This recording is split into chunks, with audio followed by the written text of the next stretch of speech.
இருக்கான்னு சொல்லுவார்கள். ஸ்ரீவைகுண்டத்தில் நாம சேவிக்கு போனாலே நடுவாக நாரணன், வலது பக்கத்தில் ஸ்ரீதேவி, இடது பக்கத்தில் பூதேவி நீளாதேவி நாச்சியார்கள்.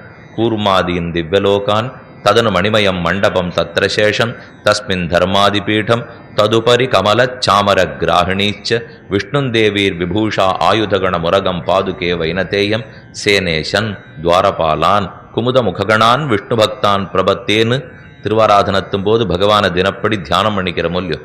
இந்த ஸ்லோகத்தின்படி பெருமாள் நடுவாக எழுந்துள்ளிருக்கார். ஒரு பக்கத்தில் ஸ்ரீ மகாலட்சுமி, மற்றொரு பக்கத்தில் பூதேவி நீளாதேவி நாச்சியார்கள். ஓரோரு அவதாரத்துக்கு ஒரு திருத்தியை பற்றி கொள்ள வேண்டும். இப்போ ஸ்ரீ ராமாவதாரம்னு கொண்டோம்னால் ஸ்ரீதேவியினுடைய அவதாரமான சீதை, அவளை முற்றுட்டு தான் ராமனிடத்துல சரணாகதி. அதே வராகப் பெருமாள்னு கொண்டோம்னால் பூமி பிராட்டியை முன்னிட்டு கொண்டு தான் வராகப் பெருமானிடத்துல சரணாகதி.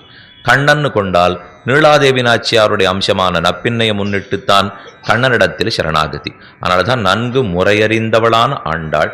இன்னைக்கு நாம் பார்க்க வேண்டிய 18வது பாசுரம், அடுத்து 19, அடுத்து 20, 3 பாசுரங்களாலே நப்பின்ன பிராட்டியை முன்னிடுகிறாள்.